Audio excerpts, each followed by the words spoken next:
Hello, puppies and kittens. We are doing another interview with a scientist. In this case, we're doing a rocket scientist, I do believe, although she doesn't want to talk about that. I don't think. Amanda Vogue, pronounced Vogue or Vogue.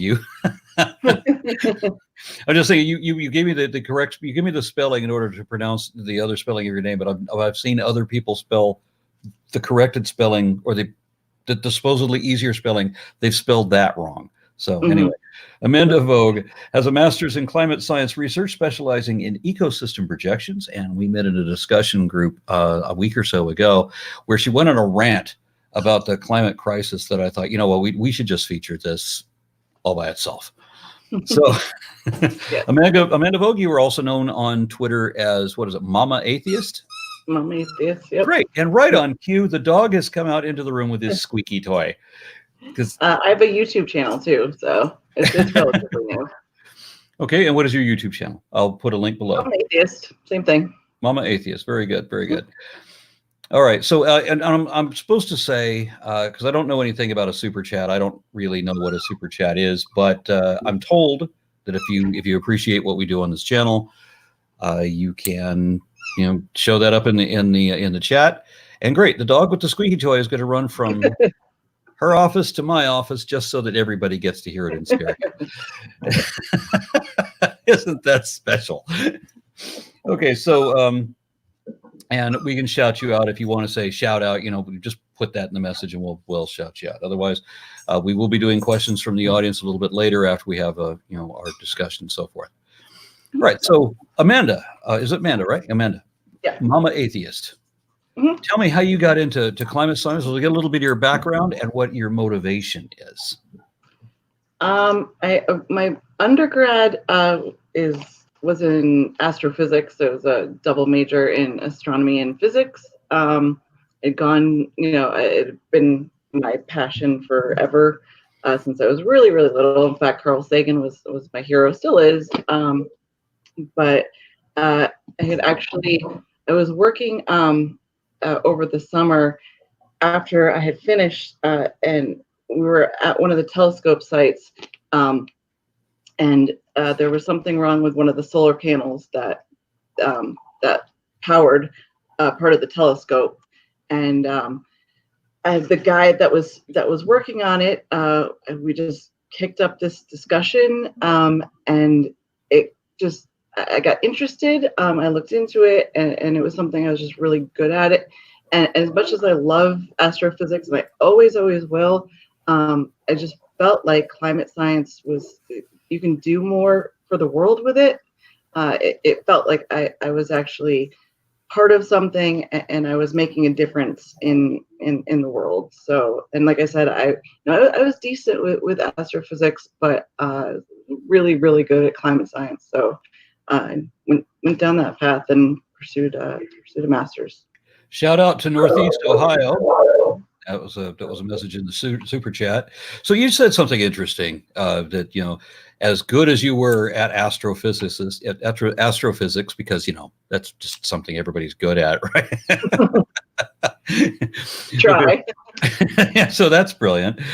So just coming from that background, and you mentioned on Twitter, you mentioned some things that you wanted to talk about specifically that related to this administration. So I want to give you, or I would like to hear from you what you thought was supposed to be happening right now, what you think should have been done, and where things went off of where you thought they should be. Does that make sense? No, absolutely. Honestly, we as America, I hate to use the word superpower, but we are. We should be leading. There's so much wrong with the way we use energy in our society. The entire world does. Our reliance on fossil fuels has gotten so bad since before pre-industrial times. The carbon dioxide levels in our atmosphere have risen over 400 parts per million in over a little over 150 years, but just specifically since 1950, there's such a sharp uptick in the amount of CO2 and other greenhouse gases that are trapped in our atmosphere that are sharply warming our climate. We've come to the point where globally we've warmed about a degree Celsius on average, which doesn't sound that much, but it really, really is. Yeah, let me help out. I think I understand one of the misunderstandings that a lot of people might have, because it will be 30 degrees or 30 or 40 degrees colder tomorrow than it was today here in where I live in Dallas. So that people will think, well, what is 1 degree? But it's not the degree of temperature for any given day. It's taking an average of the entire year for everywhere in the world. Yeah. And when you think about that, for everywhere in the world, when you start doing out your averages, imagine what a dramatic change there has to be to move the slightest increment when it is the whole world that you're measuring, and it's over the course of an entire year, measuring every day for that year. So that's going up a degree is actually a kind of a big deal. It absolutely is. And for the past 17 years, it has been the warmest year on record consecutively. So each year it was a record-breaking year in terms of how high the temperature has gotten. And we have found that our Earth the temperature is rising about 0.1 degrees Celsius per decade more. So, in 20 years, the total temperature rise will be 1.2 degrees Celsius. And we keep going down this path that we're going now. And that's just how we're reporting things now. If we keep getting worse, if we keep using more fossil fuels at an even higher rate, it'll go up even greater. The estimates that we have drawn up, we can't go past 1.5 degrees. Once we hit the 1.5 degree mark of higher global temperature, and I know this is difficult because there has been so many, past the point of no returns. I think, remember that Al Gore movie from the early aughts, and he had a lot of dire warnings that were like, in 10 years, we'll be underwater and all that shit, which, I mean, he wasn't wrong. Like, a lot of his science was correct-ish, but yeah, but he kind of fucked us because he said things that if we haven't gotten to that point since 5 years ago, we Florida isn't completely underwater. Well, you have especially the people on the right that are like, well, look, see, everything's fine, we're fine, and what Al Gore said didn't happen, so there's no such thing as global warming. But it's just not true. He overdid it. He really did. And like I said, he totally really screwed us with that, where he got the word out, which was important, but he did bring us back quite a ways as well. So it's funny that science gets in trouble. Can you turn your volume down if you're not going to wear earbuds, because I'm hearing an echo from my own voice whenever I speak. When scientists sensationalize anything, then it reverberates right back on us. But of course, religion's job is to sensationalize everything, and it never matters when they're always wrong all the time. Yeah. But if science ever gets anything wrong, well, then they dismiss that all science is always wrong, and so it can't be trusted at all. Yeah, exactly. And it's so hard because with any sort of science, I mean, even evolutionary science and climate science and anything that you're finding new discoveries, they're always going to be, you're always going to go down one path or another. We could find tomorrow that a certain plant we think that has died off or that has gone completely extinct, and write papers about it, and it could have completely changed an ecosystem in our eyes, but then find it, on a different continent a decade later. And it doesn't mean that plant doesn't exist. It just means that we have to change our way of thinking. We have to change what we've written about. So this 1.5 degrees Celsius, this projection that we have, this is what we for now are considering the past the point of no return. Like I said, it could change. It could go a little bit higher. It could be 1.4 degrees. We would be completely screwed. But it is so important that we change the way that we use fossil fuels, the consumption of fossil fuels. We need to really pivot toward obviously more alternative energies. That's but there's so much more than that. Whereas 20 years ago, all we could see was we had nuclear power, we had solar and wind and hydroelectro, and that was this was how we were going to fix the planet. But since then, so much has changed. We still have those things, but there's technology that has completely advanced past anything we would have imagined back then. Plus, we have things like carbon capture technology, where we're able to stop some of that carbon from getting in the atmosphere and getting trapped in the atmosphere and warming the climate even more. But there's aren't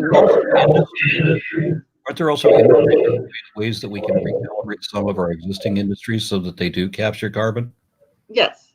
Yeah, absolutely. So there's a way around this. There's a way to fix this. The problem is always, as it always is. It's either at the corporate level where companies are going to do whatever makes them money and fuck everybody else, right? Because that's the way the market really works when you live in runaway capitalism, where there's no regulation, and regulations are there for reasons. They're there for our protection, because big companies are evil and self-serving and will do whatever the hell they want, and it doesn't matter.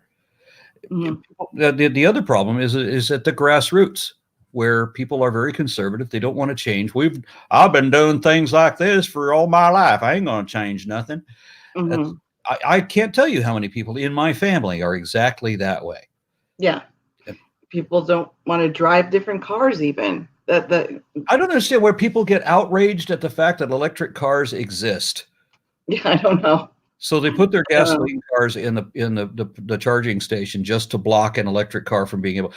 Why are you so beholden to an industry that does not pay you to be a dickhead in their honor? Why are you being this militant person to say?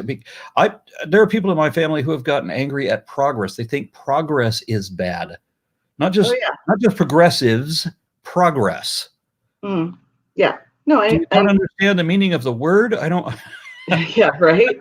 Get that. And I think part of that too is that if we look back, like just in terms of the automobile industry, if we look to where we started with electric cars as compared to what it is today, back when they first came out, I mean, they were slow. They took more energy than they take now. It's still nothing comparable to the fossil fuels it takes to drive a car. But I think a lot of people are still stuck in that mindset of here are these tiny little obnoxious looking cars that are in front of us on the highway that are going 10 miles below what we want to go because they're too slow because they're electric cars. It's not like that anymore. We have electric cars that go just as fast, that look just as sporty as the rest of them. Not even just as fast. They are better. They are more badass. You can buy a Hyundai Kona that can beat a Dodge Charger in a drag race, or at least off the line. So I mean that's pretty impressive. When your quarter mile in a economy grocery getter beats the Charger, and that's the only reason the Charger exists is for that acceleration. That's kind of impressive.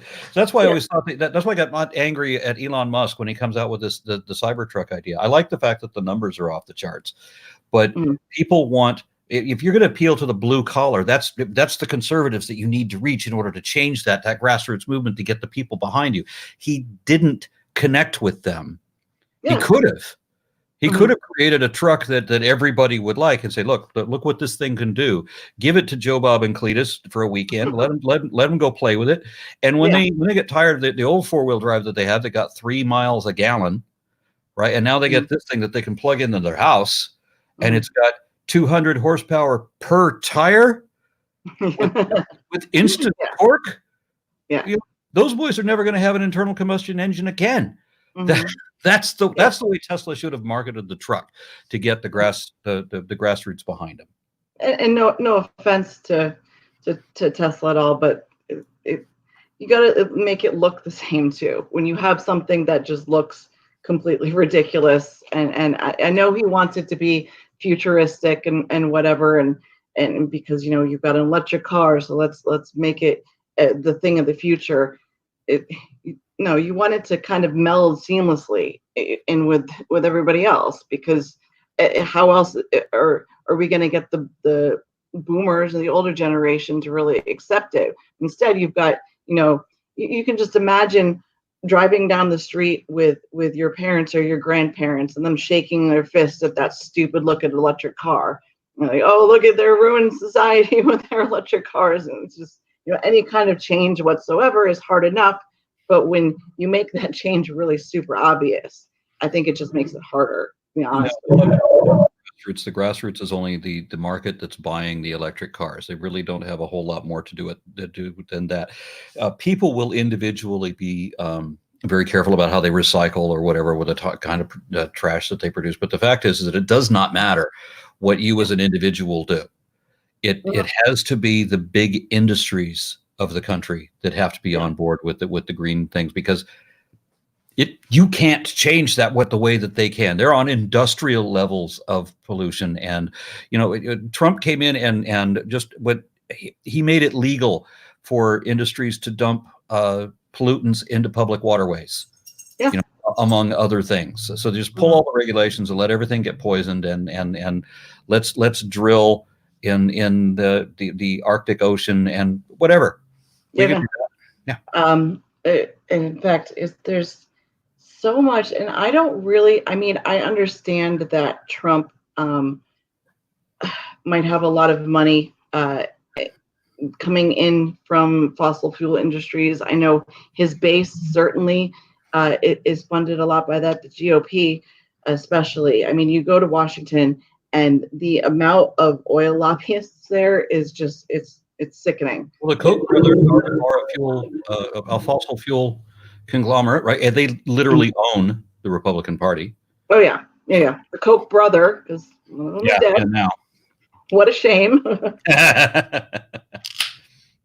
I mean, Trump he came out the bat swinging when he was elected president, because, and I've said this before, I hate Trump. He's a complete fuckwit. He has no idea what he's talking about. But I don't really think that he doesn't believe in climate science. I think he just goes along to get along with his base. And I really don't think he does, because he keeps calling people. He keeps calling people 8 or 10 time zones away in the middle of the afternoon, and people have to re-explain to him why you can't do that. That there is a thing called time zones, because I don't think he understands that the world is a globe. Yeah, that's true. This is true. I'm really confused as to how somebody could have been all over the world and have so little understanding of it. Mm-hmm. Absolutely. But I know that one of his golf courses, I think it might be one of the ones in Europe.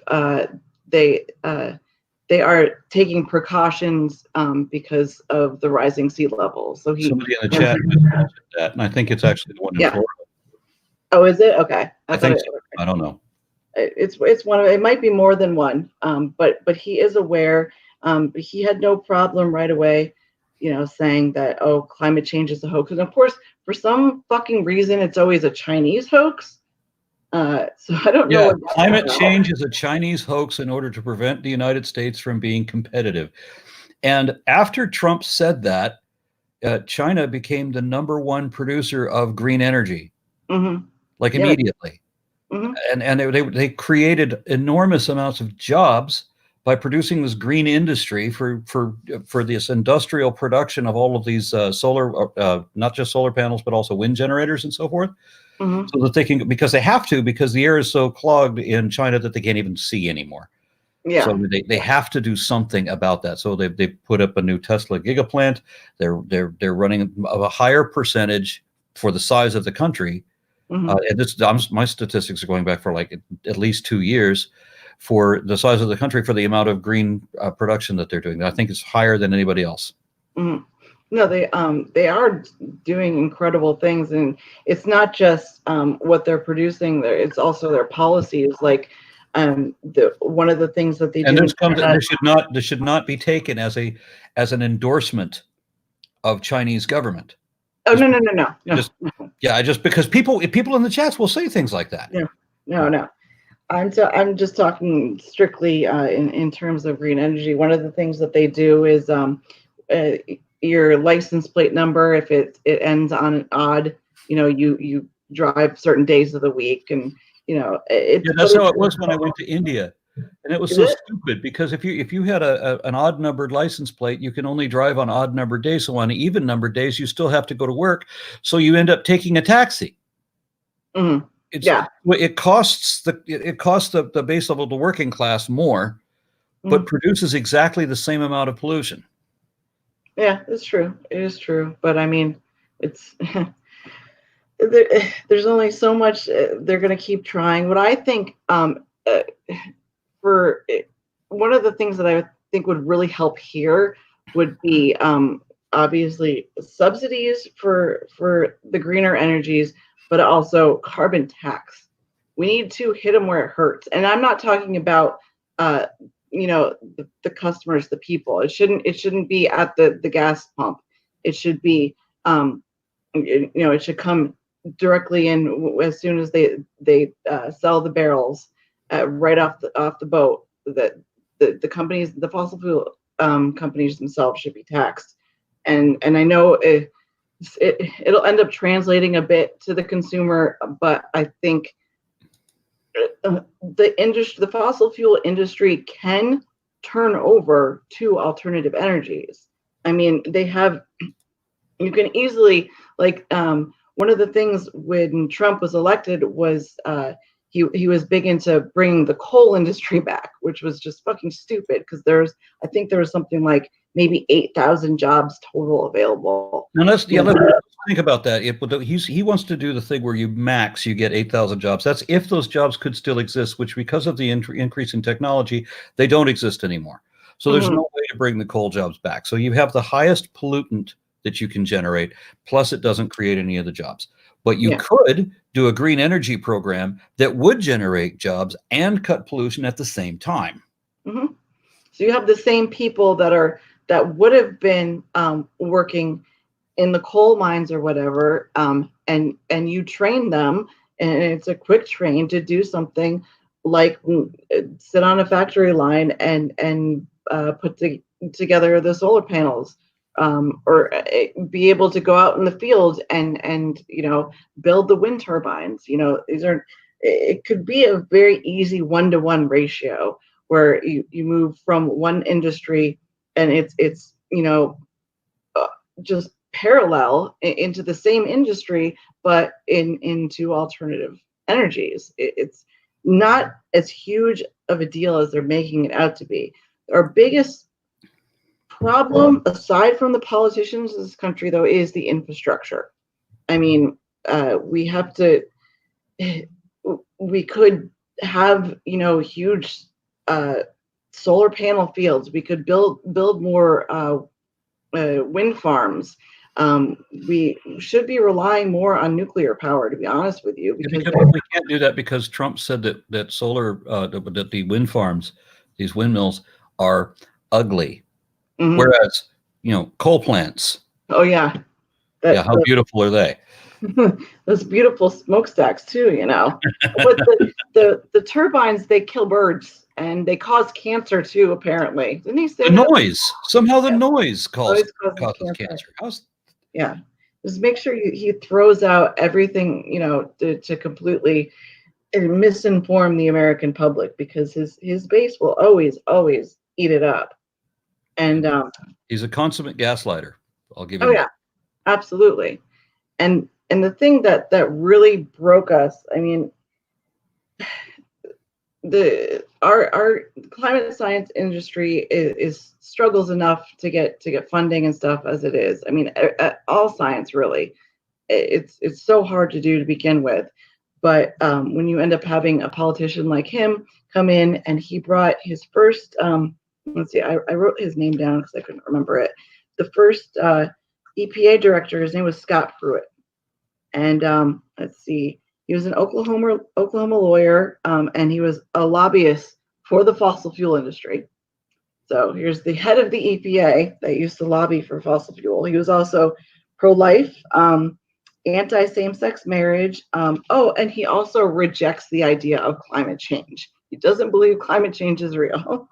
But he's heading the EPA. Yes, he did.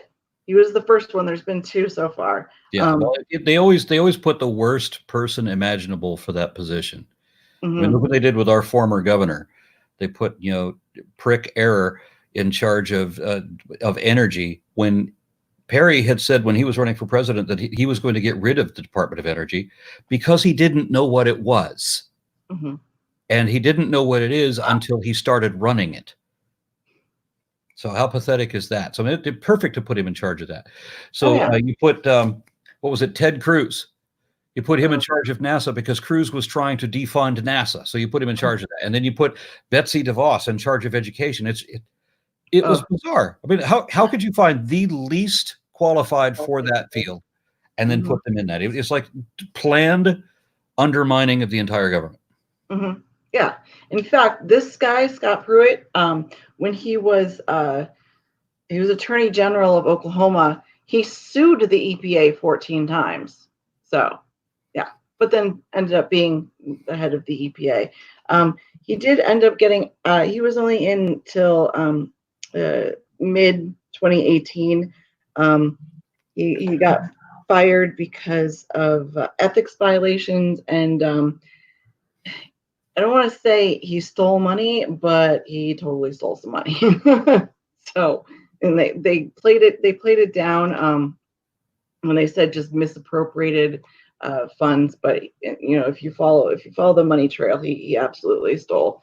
So yeah, that was our first head of the EPA appointed under Trump. And then the next guy, his name is Andrew Wheeler, because he's still in now. Another one who rejects climate change. He is also a lawyer. So I don't understand why there's two in a row that heads of the EPA are lawyers, but okay. His biggest client was a coal magnate, also a fossil fuel lobbyist who fought tirelessly against environmental regulations. I mean, just like for years and years, he was very well known for this. And he was a critique of greenhouse gas emission laws or limits. And he fought against the Intergovernmental Panel on Climate Change, like hardcore fought against them. And so there's two reasons to deny climate change. I understand it. Yeah. One of them is profit, because there are people who will burn the planet if they'll see an increase in their next fiscal quarter. Even if it costs the lives of their grandchildren, they will still do it because they'll be rich when they die tomorrow. Yeah. So there's those people. And then the other reason to deny climate change is what we mentioned before, responsibility, which strangely is what the evangelicals seem to be all about. Christianity is all about denying responsibility. So you don't have to do anything to help anybody, because you can just wish upon a star that they get the help that they need without you, right? And so it doesn't matter how much we damage the planet, because Jesus is going to come back any minute now to burn it all anyway. Yeah. And so we may as well just produce as many children as we can, because it serves the Lord to bring more souls before him. So we're going to have an overpopulated, unproductive planet that is completely raped and smoky, charred ash. And then when the magic imaginary friend never shows up, then what? Yeah, then what? But that's another thing too, is it's easy to say, well, no matter what happens, it was God's plan. So let's just fuck the planet as it is. Be fruitful and multiply, to dominate and subdue the earth. Exactly. Probably should have had a little, subnote in there that maybe you should slow that shit down when you get to 7 billion people. Yeah. And I've noticed that the bigger the families and the more likely they are to vote for Trump, which is weird. And also kind of kind of shitty in terms of voting numbers, though. So, but Yeah. I live in the South too, so I'm not used to this. Where in the South do you live? I live in Georgia. I'm not Georgia. from Georgia. I'm from Connecticut. Well, I can tell you one from Georgia. Yeah, no, definitely not from Georgia. No, so Can I ask a not question? too far outside of Atlanta. So, do you work in climate science? yeah. What do you do? Well, I used to design solar panel systems, mostly for residential areas. But I have to work from home now, so it's hard to explain. It's ecosystem projection. We take data and we run them through these simulations to see, what different changes in an ecosystem, like how that'll affect certain plants and animals, and try to figure out what we can do for that, because ecosystems are incredibly delicately balanced. Where does the information go to? Excuse me? Where does the information go to that you collect about ecosystems? We write papers. There's nothing. Papers. It's not something that we can actually. Yeah, it's like I say, it's research and theory more than being able to do much about it. Hopefully, it will be able to show, like, if this if this animal, for instance, is affected in this ecosystem, then we need to worry about X, Y, and Z. So have you seen the pictures of animals roaming the city streets, like coyotes in different neighborhoods, now that humans are staying indoors? Oh, no. There's and how is this affecting things? It's not too much. It is quieter, that's for sure. And people have asked me too if all of this is going to make a difference in terms of climate change. And I'd like to be able to say yes, but it's just not enough time, because with so many businesses and things being shut down, and people are driving less and whatnot. And it's true, overall at the moment there is less being put into the air, there's less being thrown out, less cars being driven around, but as soon as, like I said, this won't last that long, and as soon as it's done, people are going to go into overdrive to make up for the time lost and for the products that weren't made. And wouldn't it be nice if people use this to show that a lot of jobs can be done from home, so a lot less people would be driving? Yes, it would. It would be good to show just how much we can, as a society, get accomplished without, constantly being out or constantly consuming, period. I think that's one thing that we have been able to learn about ourselves as a society, is that, we can do a lot more with a lot less. When I was a little boy, we were still bragging, this country was still bragging that we were inventors, innovators, producers, that we were making things, that we were coming up with new ideas, that we had the best schools, we had the best physicists and all of this, and all of these inventors, and we were the progressive world. We were leading the educational world, the scientific world. We were on top of everything. Yeah. And then somewhere we became consumers, and everybody produces better stuff than we do, and we're bragging about stuff being American made, but we don't buy anything American. Look at Trump, all of his fucking MAGA hats made in China. China, yeah, right. The country he's complaining about. No, there needs to be a cultural paradigm shift again. That we can do things differently, and a lot of people resist climate change because they think it's going to be a big damn deal to change, but there are a lot of big changes we can make that aren't really a big damn deal, like more people working from home. And I mean, look at the skies over China and even India. Amazing. Yeah, I can tell you from experience, India was nasty when I was there. I mean, the smog was so bad, it obscured the other side of the street. Yeah. I couldn't. I've never seen anything like that. I mean, I got pneumonia from the air quality. Seriously, it was so bad. Yeah. By the end of a week, I couldn't breathe anymore. They said it was Mhm. like smoking 3 packs of cigarettes a day, just being in the atmosphere Mhm. in India, in Delhi. And everywhere I went in Delhi was like that. I mean, I'm not just Delhi. Everywhere I went in India was like that, except Agra. And that's the thing that pissed me off, because when you go to Agra, the sky is blue. They know how to clear the climate to protect the Taj Mahal because it's a major tourist thing, right?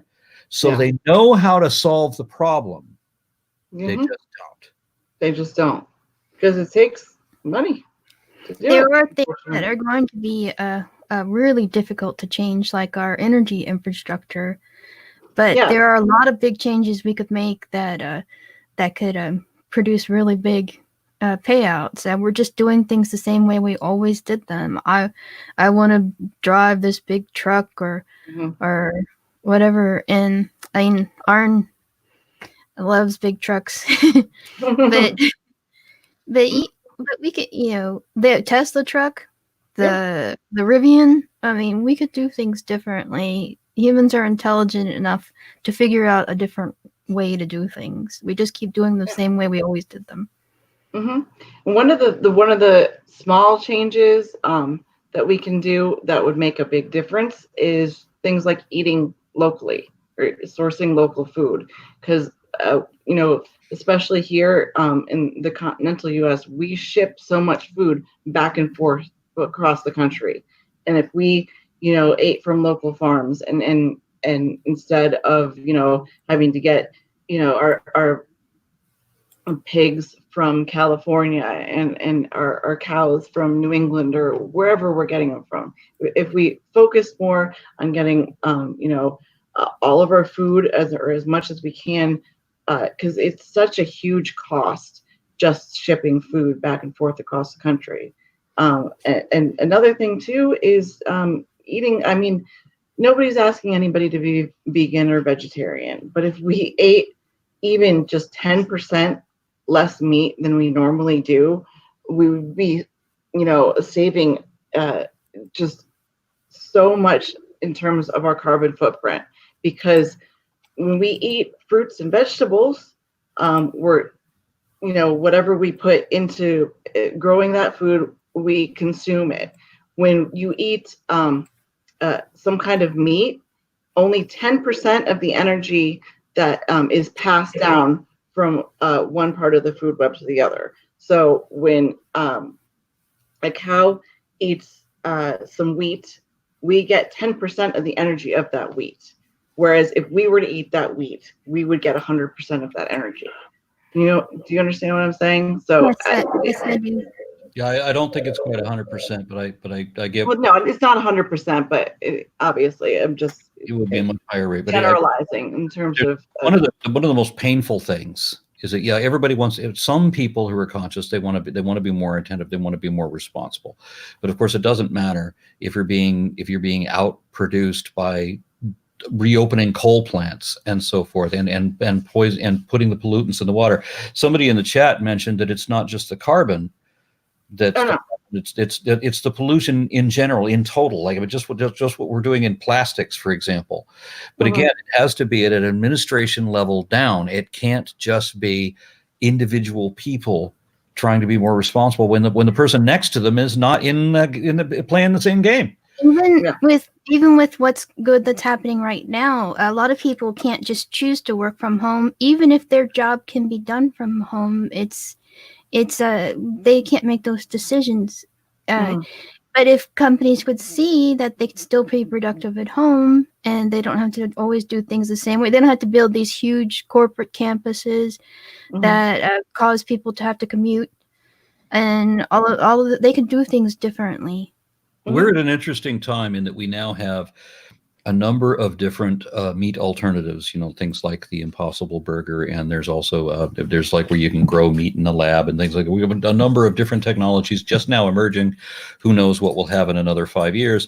But we're in this time of transition where 10, 15 years ago, everybody told you that we wouldn't have electric charging stations all over the country for electric cars. We're not going to have a market for electric cars. Ford and Chevy last year were saying we're not going to have a market for electric cars.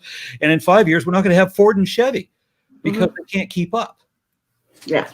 I'd like to read one person's comment about eating local, and I'm all for it, and I'm all for researching things and patronizing businesses that get from local farms. But like the point this person Charlie who is saying, except my local farm is super expensive, the infrastructure for fresh local food doesn't really even exist, and it would be easier than continental shipping. And very correct. I mean, that is just like look, this crisis is pointing out the weaknesses in our infrastructure. Our farmers had to plow their crops under the ground because of social distancing and stay-at-home orders. And wouldn't that be nice, instead of wasting that food, if they could have instead donated it to homeless shelters or to school.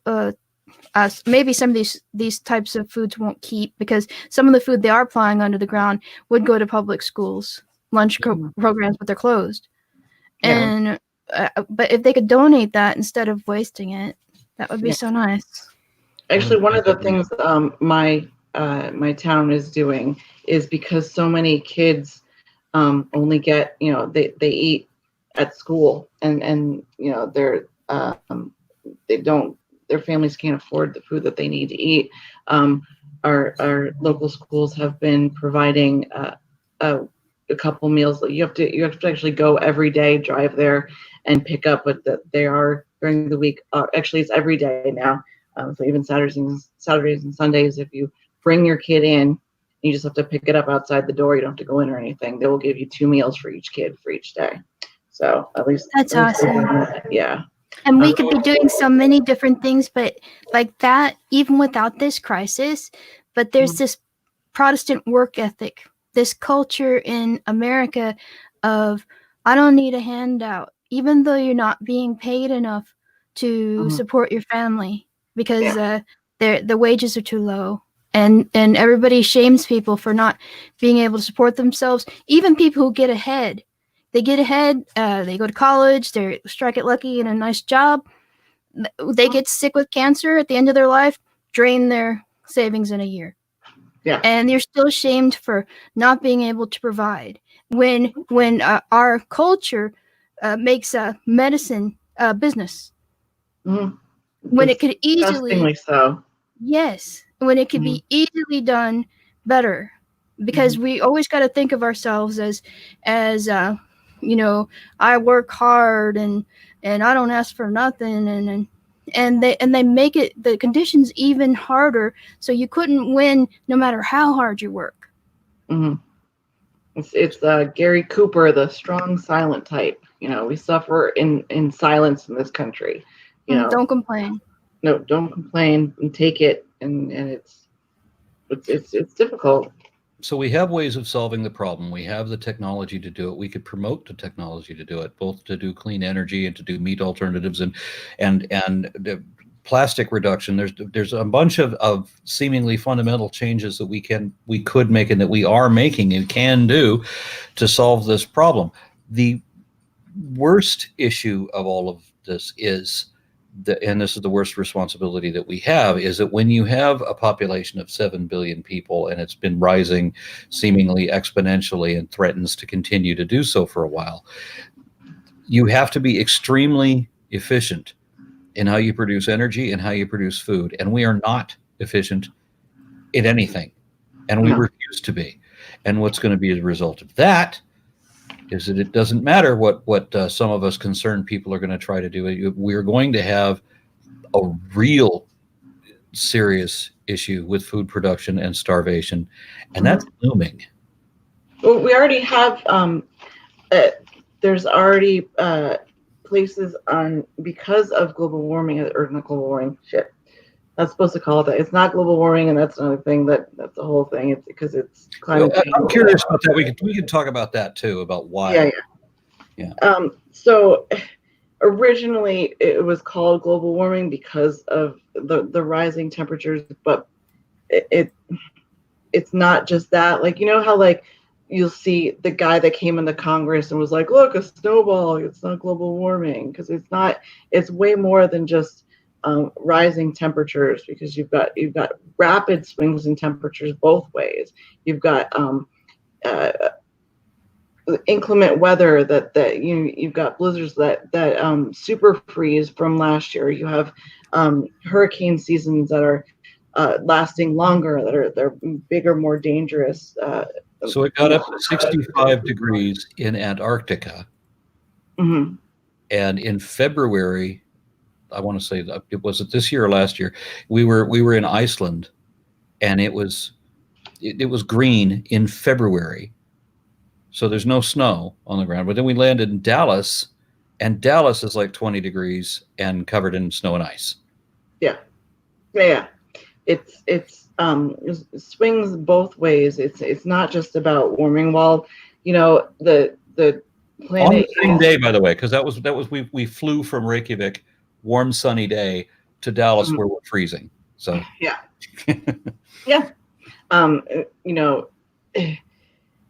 Like I said, the planet is technically warming. The average global temperature is rising, but it's more complicated, and just calling it global warming negates the fact that you have days like that where it's freezing cold in Dallas. Well, we need to talk about what that means, because studying paleontology, we understand that there's a number of extinction level events, and that some of these are directly linked to climate change events. Mm-hmm. At the same time, we know that like the most abundant life was probably ever in the history of the planet was probably the Jurassic, and the Jurassic was at a higher average temperature than we're sitting right now. Mm-hmm. At that time, and this is the thing that people need to understand, is that the planet can subsist at 3 degrees higher than where we are. Yeah. But at the cost of the United States North America being divided into two continents, because there was a Western Interior Seaway that covered the entirety of Texas and Kansas, Oklahoma, Colorado, and so forth, going on up, right? So that the continent is divided in half, and there's no Florida. Yeah. At all. Yeah. I wanted to. Oh, go ahead. No, go ahead. I wanted to address the comment, and I'm pasting comments into the private chat for Arn to read later in questions. So I'm pasting this one, so we already addressed it, so I can read it. And this is the other thing that gets in the way of the big structural changes we need to make to address climate change. This person says you want socialism, and I said socialism, yes, you're bad. You're bad at producing anything except for debt and taxes, as if people are talking about totalitarian socialism. And they're not as quick to complain when they collect our taxes to fund wars, to fund corporate bailouts, instead of helping people that are losing their jobs during recessions. Saving the planet. I mean, this person and other people that say this, are you getting a check, from the corporations to defend them against climate change, against paying people fair wages, against making changes that would help us all? I mean, dumping pollution in all of our oceans and rivers under Trump, but don't tell them not to. That's American freedom. I can dump all my toxic waste in an aquifer, if I want to. Creating a continent-sized floating island of plastic. Yeah. Oh, yeah. Mm-hmm. So what are some of the recourses that we were talking about? Like when the temperature goes up, yes, sea levels rise. The polarized caps melt. Life has survived without polarized caps, but it also means that we are also without Florida and Texas and all of our coastal cities, and most cities are coastal. Yeah. 50% of the entire world's population lives, I think, within like 100 miles of the coast. So, we would end up having to. Obviously, it's not. We're not going to wake up tomorrow and it's going to completely be washed away. We would be able to move, but we end up having to gradually move inward and Well, one of the problems with that too is you're talking about changing disease vectors as well. So as you know, the climate, or as the Earth warms, you have tropic and subtropic areas of the world that are expanding, so that you have what are known as disease vectors, things that spread diseases more like mosquitoes that carry malaria, things like that survive better in warmer climates.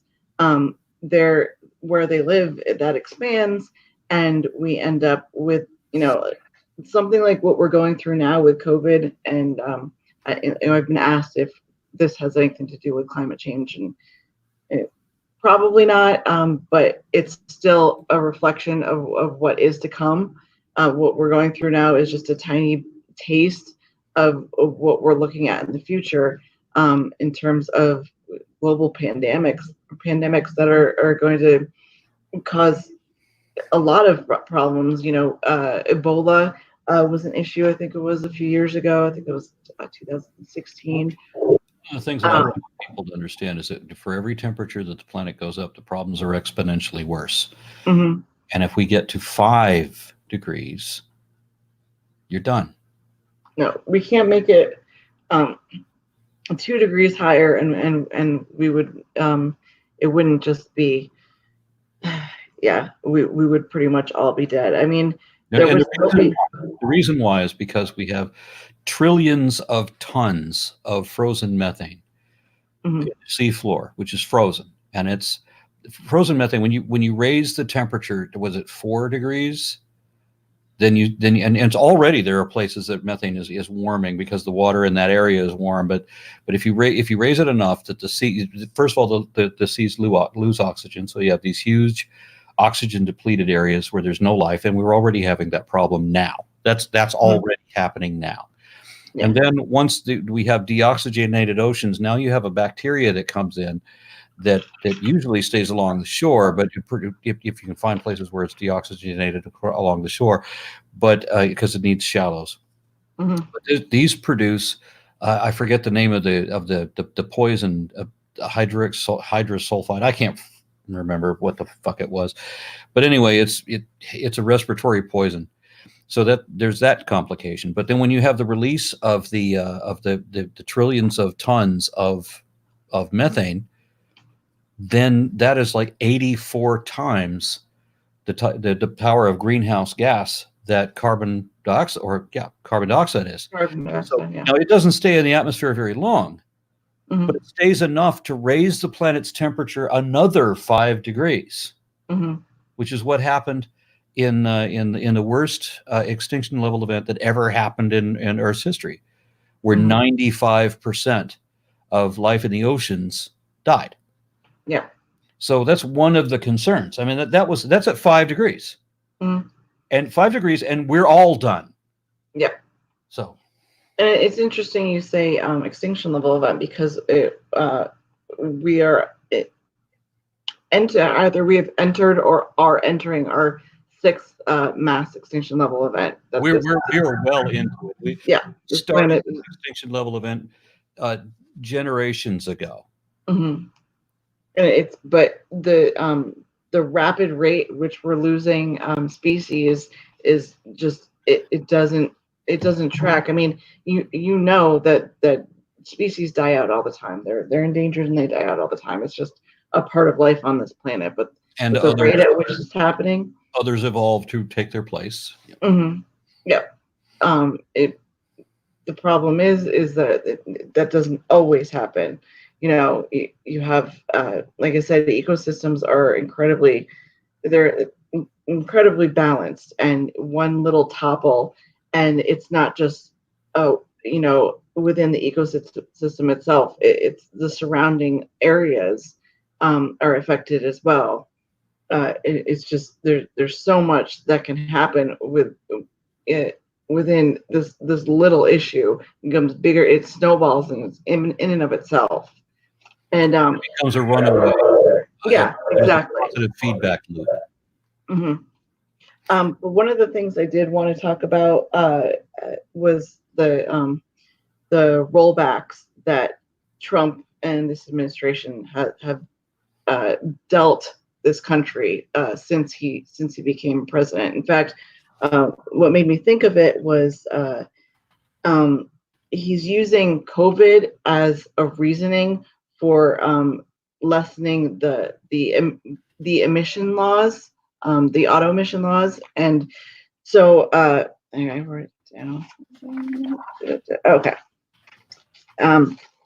So in terms of what Obama did for the eco laws in our country, I mean, he was decent. He did some things, but the biggest thing he did was the emission laws that he wanted by is 2025 for the average efficiency of automobiles on American roads to be 54.5 miles per gallon. And that was by 2025. And what Trump is doing is he is saying that, well, you know, that's just going to cost too much. So he's rolling that back so that it goes back down to 40 miles per gallon. And he is dumping, I wanted to make sure my numbers were right. By changing just this alone, he's putting a billion more parts per million of CO2 into the atmosphere within 5 years, just by changing this one law.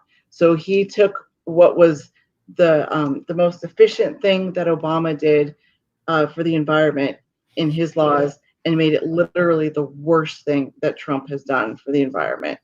And he's done he's actually been like him saying that this was about COVID is kind of bullshit, because he's been pushing this for a while, but he was able to get it across the finish line. In fact, it was this past Tuesday that he finally was able to convince the lawmakers to write the bill for this.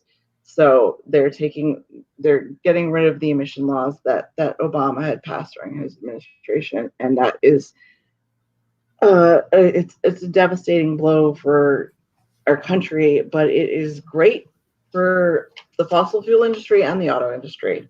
So this like it, rather than focusing our energy on transforming our energy infrastructure and transitioning people to different jobs, Trump is trying to get people to vote for him in swing states who are dependent on the fossil fuel industry for a job, by some of the promises that he's making aren't going to come through, because you know coal is on its way out no matter what.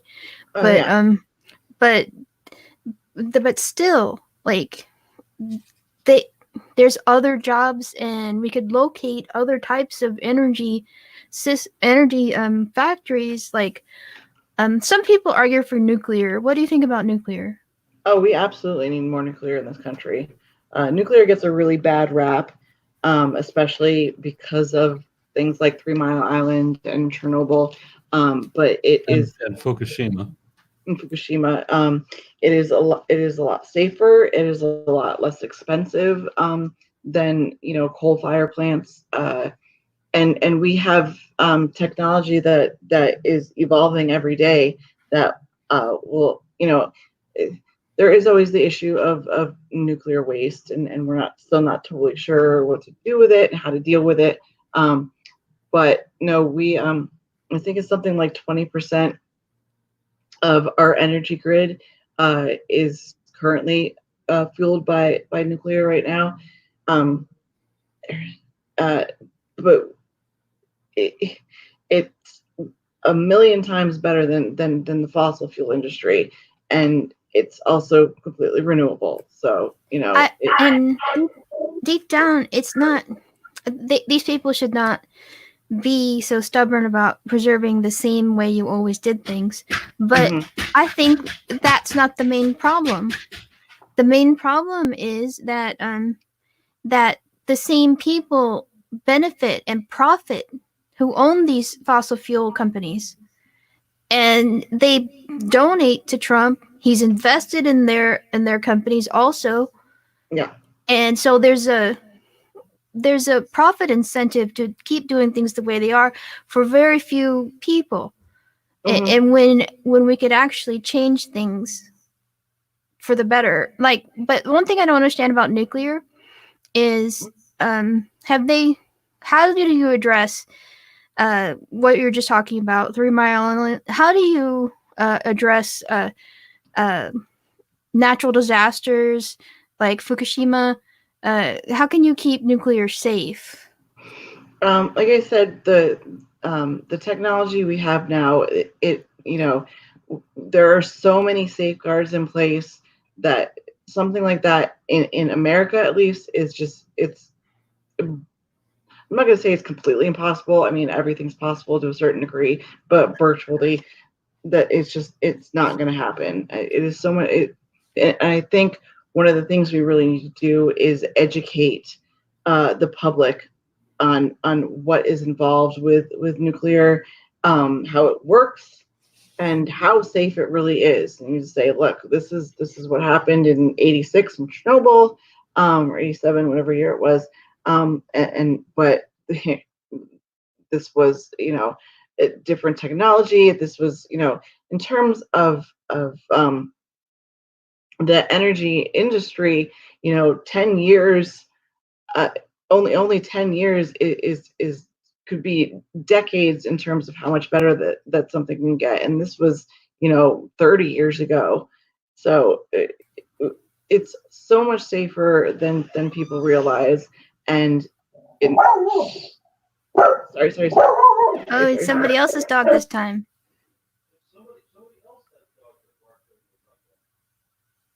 Okay, she's on.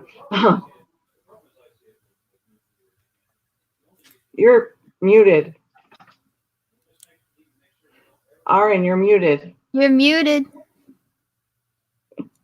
Okay. That's fine. Nobody got to hear my grandpa rant. That's fine. I was going to say that the problem we have with nuclear is that nuclear just involves atoms. So we need to make sure that we never work with stuff made out of atoms, and then we'll be all right. Yeah, there you go. That works.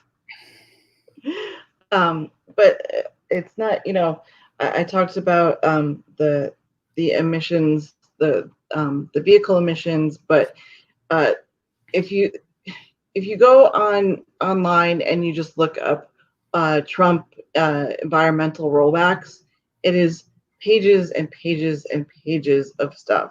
He has completely just fucked decades and decades worth of progress that we have done in this country in terms of making our environment cleaner and safer. He has this big thing about allowing for drilling in national parks and stuff like that. The Keystone Pipeline, which was I think when Obama left office, there was another 2 years that it was supposed to be put off, and Trump could not wait to get that pipeline up and going. And the tar sands, he's trying to get the tar sands down from Canada. Let's see what else. I have other things too.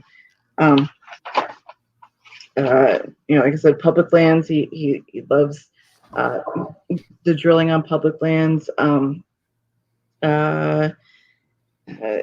There's offshore drilling that let's see. Oh, there's this thing called a seismic blast that they're doing in the Arctic that are they have been messing with for a while, but everybody and their mother said no. This is not only bad for the it doesn't really work in order to get the fossil fuels from out from under the ice, but it's also incredibly dangerous and it kills like so much of the marine life. And he made sure to fast forward that one, the Keystone Pipelines,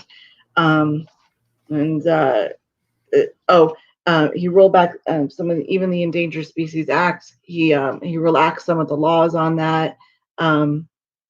Just so much of it. One of the things I found interesting too is that they made it so they can no longer use the term climate change in FEMA's strategic plan combating climate change. Does that make sense? I've been really dismayed at how often the Trump administration has eliminated scientific programs that are necessary, like the pandemic team, and also has like muzzled the scientific community that works for the government as well, like what you're saying about not being able to use the words it was climate change, right? Climate change, yeah. Can't use climate change when speaking about climate change.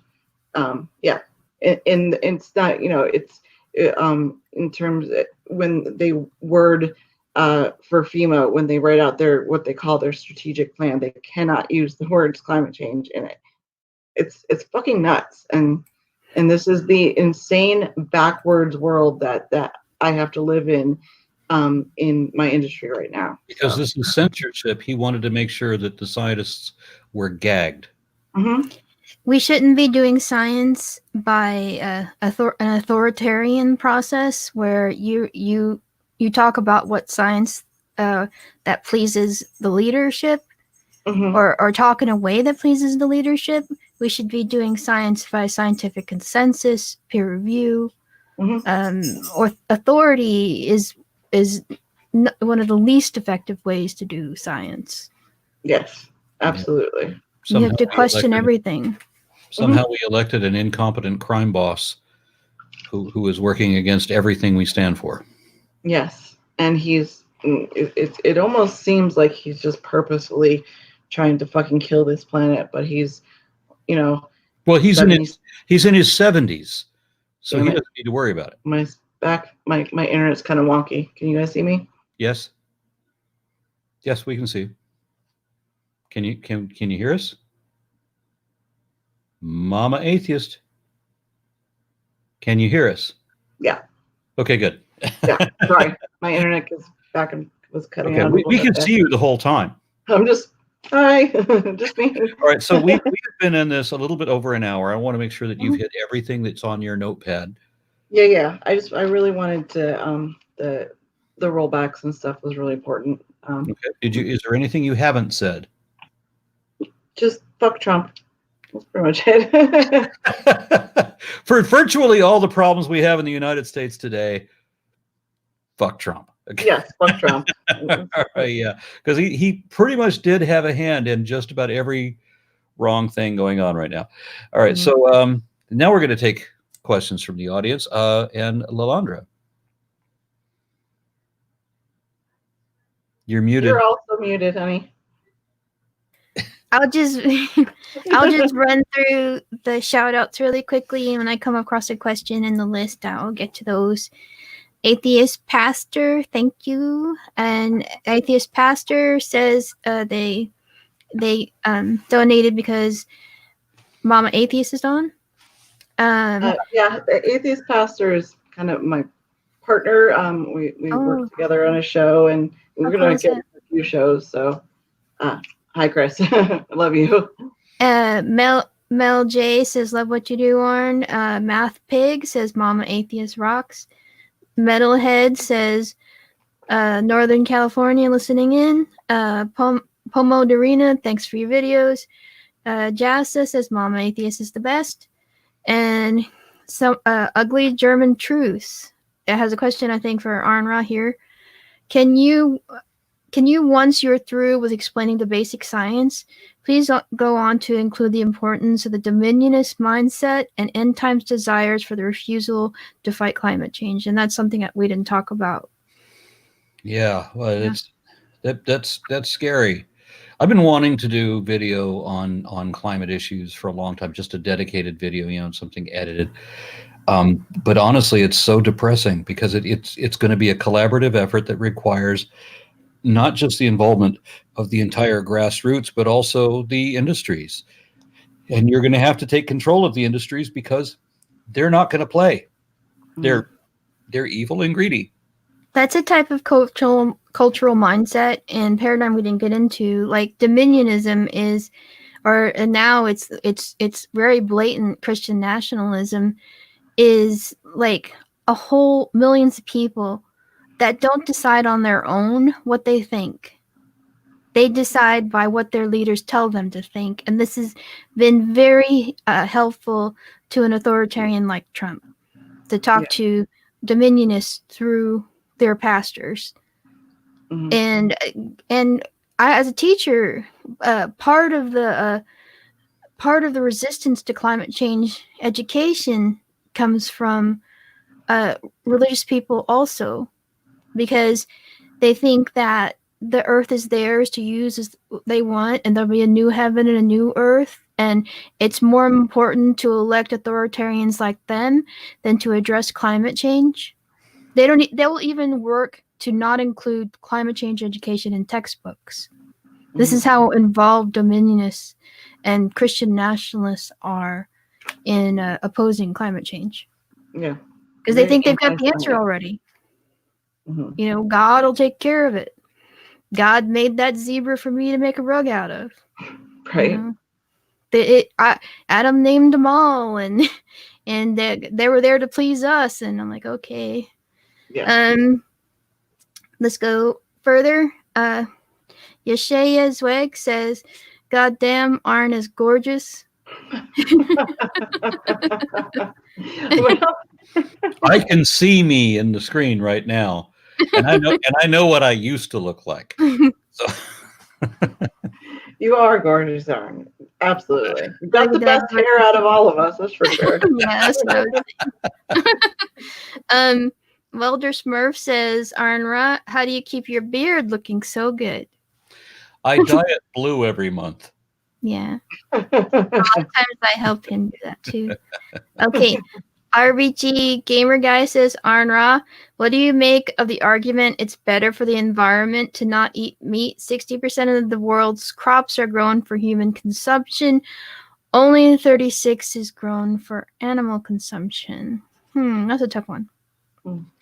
But the animals also produce most of the methane. And there are other issues with the amount of urine and feces that they produce. The feces we can recycle and use for farming, but the urine, unfortunately, not.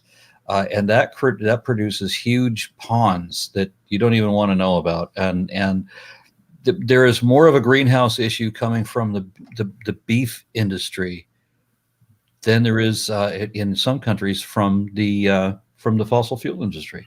Not seeing there's not a problem with growing plants like agricultural runoff, but growing meat though, growing a plant, you're growing something that removes carbon from the air, and you're creating a carbon store. There's also more efficient ways that we could do that too, because, I mean, I knew in the 1970s that we could do hydroponic farming using where you have buildings, multi-story buildings, but you have fiber optic network bringing in sunlight, and you don't have to have any pesticides because there are no pests inside the building, right? And so, and everything can be completely controlled, and you also have further production than you can get on a regular farm, and that's inside of a warehouse. That's what the Netherlands does, because they have less land because they're a small coastal country. And they're always fighting the ocean for land. Yeah. And they grow a lot of their crops in greenhouses. And so they don't have to use as many pesticides, and it's more efficient. If I remember correctly, when we were in Iceland, when we went through that cute little town of Fluther, they had this huge greenhouse that they were growing crops inside this greenhouse because it's Iceland. You know, how are you going to grow crops outside? Okay. The Hog Father says, thank you for bringing this to our attention. Noxum Volpenhair says, will we all potentially see a better uptake of biosphere consciousness post-lockdown following the observations in at least Italy and China? Love y'all. Well, I can't predict what humanity is ever going to do because they keep disappointing me.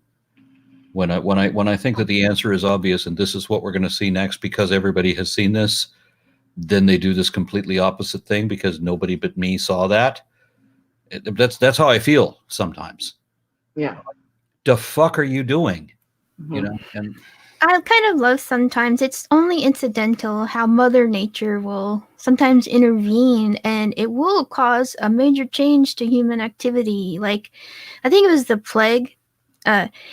A lot of things were being made out of lead back then, and they were farming a lot of mining a lot of lead, and lead production slowed down because of the plague. So gave the earth a breather. And we're not in a month, like you're saying, or two, going to give the earth enough time to breathe. But I think it might change some of the way we do things. I well, hope. we're definitely going to have some long-lasting effects. I mean, there's even like, I don't know that we're ever going to get back to shaking hands because personally, I always kind of had a problem with shaking hands. That made no sense to me decades ago, Yeah. because I've seen how people live, and is this really the way that you want to? I see every how stranger you you meet? are. You got a problem shaking my hand, arm Rob. Yeah, especially since we're in the men's room. I I've saw had you that. wash You know, your where hands. somebody wants to introduce themselves to you in the men's room while you're walking up to the sink. Yeah. Sorry. You know how many men I've heard say, "Oh, well, now every time I go to the bathroom, I wash my hands." Like, but you weren't doing that before. What? It's a change Yeah. for the better. Okay, Matthew McCann Jr. says, how is it that the people in charge, our politicians, are always so damn ignorant of science? It seems like more of them have grown emboldened to dismiss their own advisors. Yeah, especially now. Yeah, the only thing that modern politicians are really good at is asking for money. Mm-hmm. And And ignoring the will of the people. In Trump's case, he actually hires people, people that tell him what he wants to hear. And Yeah, well, I'm glad to see Dr. Fauci in the news conferences saying, "Hey, this malaria drug isn't tested yet." As much as they keep pushing it, and the people that need it for lupus don't have supply now, and people are dying from side effects from it. yeah, and Trump is just telling people to take it. What have you got to lose? Your life, because if you adverse reactions will kill you. There's that. It slowed down the reaction to the pandemic, not listening to scientists who are the experts on this, but listening to people who are invested in the stock market. And our priorities are so jacked up. And we also haven't been to Mama Atheist's point about the politicians ignoring the will of the people. This is painfully obvious. This is why I wanted somebody. Every president we've had in my entire lifetime has been in the authoritarian right, and so they're the establishment corporatists also. So I want somebody in the anti-authoritarian left. I want diametrically opposed, and that's where Bernie is. That's where Noam Chomsky is. That's where I am. I want somebody that actually really does want less government than what the GOP voted for. Absolutely. Craig Howe says, oh, wait, I'm sorry. His name is Craig. In the beginning of his question is how. Okay. How bad is it that our farming practices are pumping oxygen sucking algae into the ocean and burning fossil fuels into the air? It's really bad. Sucking algae. I mean, a lot of what ends up happening is the farms can leach or runoff from farms can end up causing algal blooms in water that will, I guess, in a roundabout way, it's oxygen sucking because the algae ends up growing exponentially, but then underneath it, everything underneath it doesn't get the light it needs, and it doesn't get the oxygen it needs. So stuff on the floor of lakes and ponds and rivers ends up dying and killing fish and plants within the We also ecosystem. fertilizer that helps this algae flourish. Mhm. Yeah, it's like I said, it's kind of the opposite. The more algae, the everything else ends up dying underneath it, and then the algae itself will die off because it doesn't have anything else to eat. So Okay. Howard Lanasis, probably not from America, is asking, is Trump symptomatic of America? you're muted again, Aaron. What? What do you say? What? Yeah. The problem is, as I said, there's many people in my own family that are completely conservative, that don't want to change anything, that don't trust science, who absolutely reject education. It's the Dunning-Kruger effect run amok. Absolutely. They've been conditioned that left means bad, and that socialism is bad, and so we shouldn't have any restrictions or legislation or regulations. We should just let the companies do whatever the hell they want Mm-hmm. at everyone's expense. And so we've been groomed to be nice, obedient sheep and to vote against our own interests, proudly wounding ourselves in the process.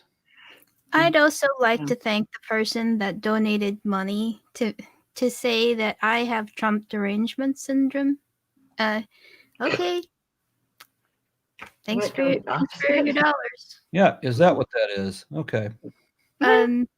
It's some made up thing that whenever you criticize Trump because you can't criticize their idol, they accuse you of having Trump derangement system. Well, but it's a legitimate thing to be a little upset that we've hired the least incompetent, crappiest, most ignorant president we've ever had, who doesn't have a positive aspect.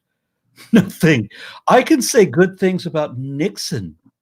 Mm-hmm. Okay, Nixon was evil, and thousands of people died at his hands that most Americans don't even know about. But he was smart. He was witty. Mm-hmm. Right? He was clever. I could say that about him. And George W. Bush, I could say good things about him too. At least he didn't embarrass his wife with a bunch of sex scandals. He was an idiot, right? He was dumb as a bag of hammers, but at least he didn't embarrass his family by being a complete tool. Mm-hmm. Trump, I got nothing. There's no positive thing to say about him. There's one positive thing about Trump. What's that? He is closer to death than he is, being younger. So there's only one other person in the planet that I can think of that is coincidentally alive today that has no positive attribute at all, that there's nothing good I can say about him. Kim Jong-un? Mitch McConnell. Oh, fuck him. I don't know. I think he might actually be more dangerous than Trump. Yeah, I'm deliberating because at least he has intelligence, mm-hmm. where Trump clearly does not. Trump is just a puppet for so many, but McConnell is actively.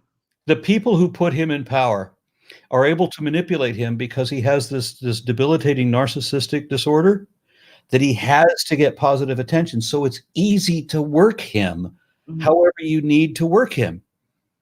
So yeah, McConnell is more dangerous only because he's more of a puppeteer. Mm-hmm. You know how Trump is always... McConnell is not the puppeteer. He's just one of them because there were two Ivy League institutions that declared the United States to no longer be a representative democratic republic in the last 3 or 4 years. I think it was actually before Trump was elected. They declared that this is an oligarchy now. Oh yeah, it's absolutely an oligarchy. We are owned by corporations. Mm-hmm. My question is, how Trump is always saying shit like he has the best words and all this ridiculous, just utter nonsense. Do you think that these are things that his yes men are feeding to him and he actually believes them? Well, he believes them in the same way that creationists believe that the Earth is 6,000 years old. They know that if they step into a time machine, that it won't really be that way. But when they say believe something, they mean make believe. Okay. So Trump is stupid, Mm. extremely stupid. Right. So it's possible that he literally believes that, but he spent so much of his time lying about everything that I think he knows the way that things really are. And so he has to gaslight everybody about everything, and he's doing that consciously. So Yeah. despite his stupidity, he knows that he is lying and that he has to lie. Yeah. Apparently, people are really fragile about criticizing Trump too. So maybe, just maybe, you're on a bandwagon. Get off that bandwagon. Mm-hmm. Okay. And by the way, I've never had a president that I really loved. So like, to just put in juxtaposition to the position that I have with Trump, right? With like Obama, for example, I had to weigh positives and negatives. And with Obama, there was a lot of things that he didn't do that he was supposed to do, that he did do, that pissed me off. But when I weighed everything out, 60-40, he comes out a net positive. Yeah. Now that's still 40% of shit that he did that was fucked up, that he shouldn't have done, or that he didn't do when he was supposed to. Mm-hmm. That's the way I weigh everything. But with Trump, show me a good thing that asshole ever did in his entire life, even before he was elected. His economy. He has the best economy. I don't understand. Like, I hear this so often, especially from like Fox News, anybody on the right, every time it's look at what Trump has done for the economy, and I don't see it. Artificially inflated it by borrowing us out of debt. On that economy thing, the worst economy since the Great Depression now. So you can't bring that up anymore. Nope. Because of his handling of the pandemic. It still would have been that way without COVID-19. Now, it wouldn't have been for the same reason, absolutely. At the same time, but it still would have collapsed. This was imminent because it was bought into. He did it with loans. This is a guy who claims to be a multi-billionaire, but who we know is simultaneously in debt to multiple foreign banks to the tune of hundreds of millions of dollars. And he doesn't pay his bills, and he doesn't pay his employees. No. Because he doesn't really have all that money. Mm-hmm. Which is one of the reasons he won't show those tax returns. Yeah. That's just one reason why he doesn't want anybody to see his tax returns. I know he has two different what he pays out in business for taxes and what he's declaring. Like, yeah, he's doing some illegal shit there too. So of course he's doing illegal. That's all he's ever done. Mm-hmm. He's Teflon Don. Someone saying show the evidence that Trump is in debt. Like, how much do you not question what you believe about Trump? He brags about knowing everything about debt. Whatever he says, whatever comes out of his mouth, it's the opposite, probably. So here's the thing: we got people that say that Trump is not in debt, and then we can show them video of Trump bragging about being in debt, bragging about being bankrupt, mm-hmm. right? And so then we have somebody else in my own family who tells me that Trump never lied. The guy who lies 10 times a day, every time he gets in front of a microphone, that he's on record, public record, logged as having over 16,000 lies to date, and that's as of last month. Nobody has ever lied as much as this guy, probably not just among presidents, but if anybody ever. Nobody's ever lied as much as this guy, but these people in my family say he never lied at all. So I have to show them a video of him admitting to lying and bragging about what a good liar he is. Mm-hmm. Well, there you go. And then what? Howard. Oh, well, he's changed his ways now. What, since Thursday? Yeah. Howard Lannis. See, you asked about Trump. And even if you criticize Trump, that sets a lot of people off. When I'll criticize people, I'll criticize Obama. Fine. And if you got fair criticism of Obama, you're not saying he's a birther or whatever. He's a birther. That he was born in Kenya. Cool. All right. That's nobody's perfect. Nobody's a messiah. So all right, just y'all need to calm down. Yeah, Okay. I don't understand the rabid fan base. Somebody You in know the what I chat mean? that I'm pretending to know things I don't know. Mm. I can document everything that I say that I know. Yeah, that makes no sense. Or I wouldn't have said it. I'm not like Trump. Well, why don't they ask more questions about their leader? I mean, do you follow people like without question? Yeah, you'd want to talk about somebody pretending to know things he doesn't know. Nobody knows more about rocket science than I do. Nobody's a better statistician than me. Nobody knows how to build a wall better than Trump. Mm-hmm. What Invested a fucking everything. hypocrite to talk like that about me in defense of the orange asshole. Yeah. And like for some people, that's the whole point. Like all the things that he's doing to the environment. I mean, to be back on topic, at least if that like triggers the liberals, then they've accomplished something. I mean, what are your priorities here? Yeah, A clean planet and a beautiful planet for your children, or I don't understand people who will vote against their own interests and shoot themselves in the foot to hurt other people. Just to hurt the libtards. Yeah. You're hurting yourself. And the purpose for doing that is to piss off people who understand shit better than you. I don't get that. Mm-hmm. And you make a good point, Lalandra, is in the long run, so we do what we can to fight against climate change. And okay, so we might spend a little money, but we're, oh my God, we're making the earth a cleaner place. Why is that such a horrible thing? We spend a ton of money killing people. Yeah. So like, what's the big deal? We have no excuse for the military budget that we have, especially when our strategies suck so bad. Look at everything we've done militarily, in the last 20, 30 years. We just fucked everything up. So we have the greatest military, we have all of this money, and we're mismanaging all of it. That's embarrassing on a world scale. So I think that all these people, and certainly in my family, everybody that defends Trump, they stay their ass in this country. They don't go to other countries where they have to be shown, what his policies are actually doing. Not just to other people, but to themselves. Yeah. Clearly, and it's. Okay. Anyway, moving on from the actual origin of the problem, with dealing with climate change right now, to Boomer, you. Okay. What software tools and data sets are used for these questions? That's a question for you, Mama Atheist, for your data collection. So we have our own software, and we work through another one. It's kind of a subset of this thing called Simutex, and we use it.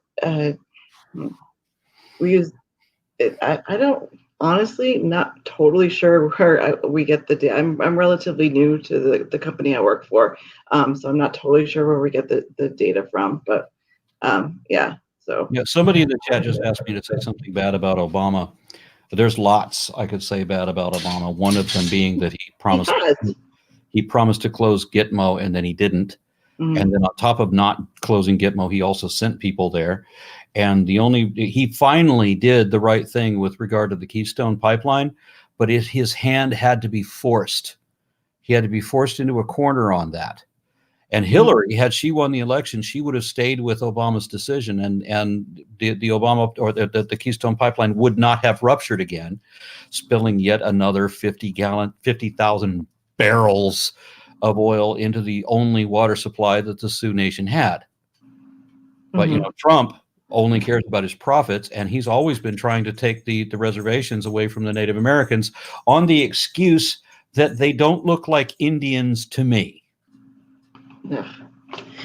There was something I remembered. There's in terms of the pipeline thing, there under Trump's administration, he's already passed 2 executive orders And one of them has to do with limiting the state's abilities to block. So if a company wants to run a pipeline through a state, Trump signed an executive order that actually limits the state's ability to stop that from happening. Not only that, but gives him the power himself and his administration to fast track orders like that. Yeah, and the First Amendment rights. Trump has worked against all of our First Amendment rights from the beginning. Yeah. Somehow I'm getting an echo on this. I don't know why.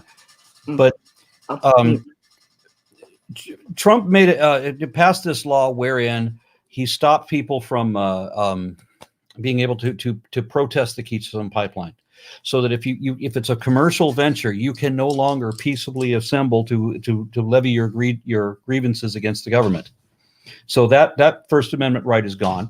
And then he wants to punish news agencies who report bad things about him. So freedom of the press is gone.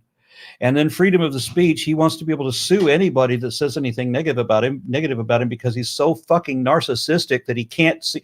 He's thin-skinned to the point that he can't get past that. And he has to waste all of his energy arguing on Twitter with people who see through his bullshit.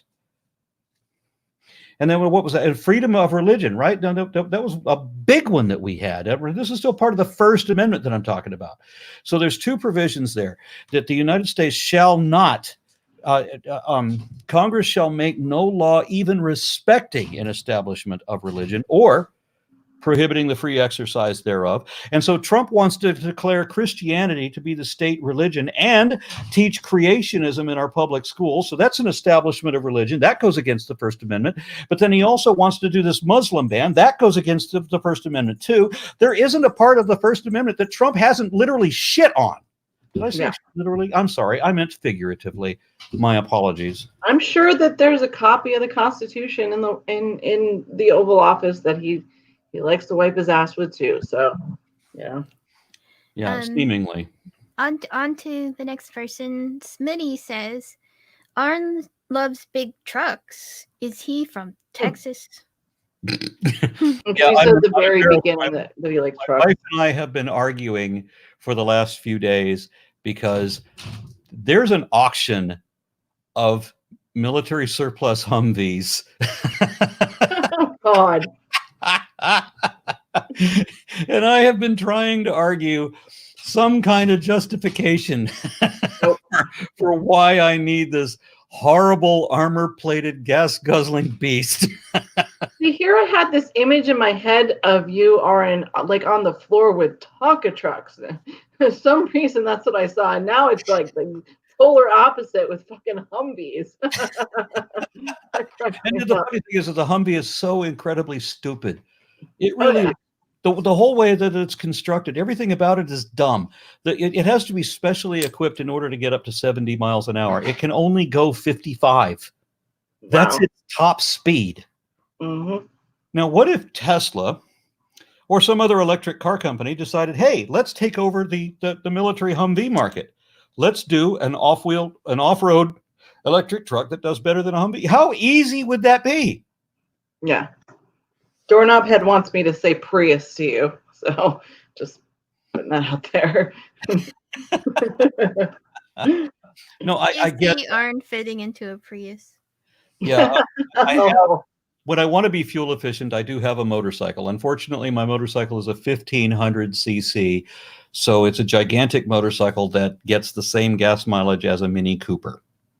Okay. But it will go 150 miles an hour. Moving on. Wow. Hoover says, love your content. Narrow. Seraphim 190. What do you guys think of the whole 5G thing? The whole 5G thing.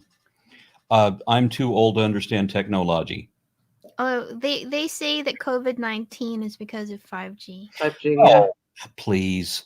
I understand evolution, okay? And I also, as a skeptical activist, I also have to see through paranoid conspiracy theories where you try to draw connections where there are no patterns to be sought. Mm-hmm. And hey, I got this ring. My wife gave me this ring, and ever since I had this ring, I haven't encountered a single tiger. So this ring wards off tigers. Yep. I don't even get the connection. Like, at least with chemtrails, there's chemicals in the trail there. But with 5G, how is that transmitting a virus? Like, why is it that gay people caused the virus, or whatever connection they make? How do boobs cause earthquakes? Because they're big. I don't know. Yeah. It's not that I'm supporting chemtrails, though. Anybody that doesn't understand what I just referenced, look up the word boobquake. There were evangelicals that said that earthquakes were God's wrath being caused by women walking around braless. Wow. Okay. Wow. That's insane. It's not the undulation of the memories that does it. It's God's perturbation at that undulation. Oh, okay. And That his masturbation at that undulation and perturbation. That was a really great pantomime, Aaron. Anyways, atheist pastor again. The U.S. makes no sense to the rest of the world. It doesn't make sense to the people some people in the U.S. do. Yeah, I understand that, and I didn't until I started going to other countries. And if I'd only stayed in this country, like most Americans don't have a passport ever. Yeah. They go their entire life, maybe visiting Mexico or Canada. But now that they require passports for that, most Americans don't leave this country at all for any reason. Mm-hmm. The internet first came around in the 90s, and you could connect with people all over the world in a more consistent basis than pen pals and stuff like that. And when I used to go on discussion forums, and Canadians were always telling me things about America that I didn't know, that they didn't report in the news. And I'm thankful for people who I mean, it works.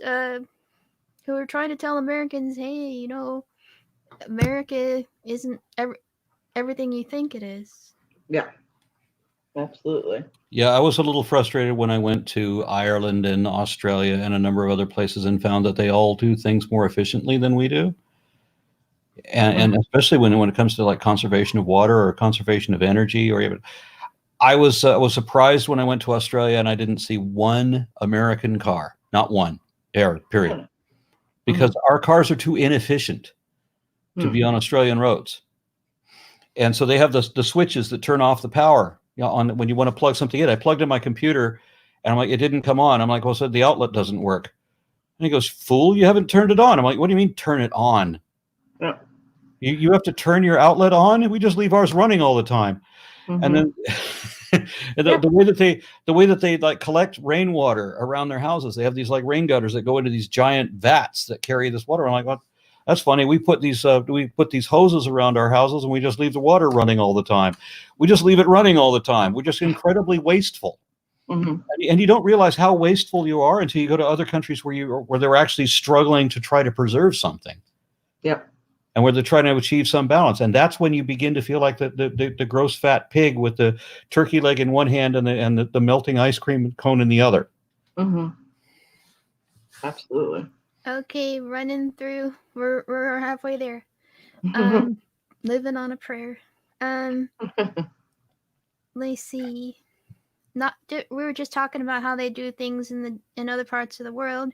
And Noxem Volpenhair says, our leader in Ireland proposed that everyone should eat less meat, then was about to sign a deal to import tons of beef from South America.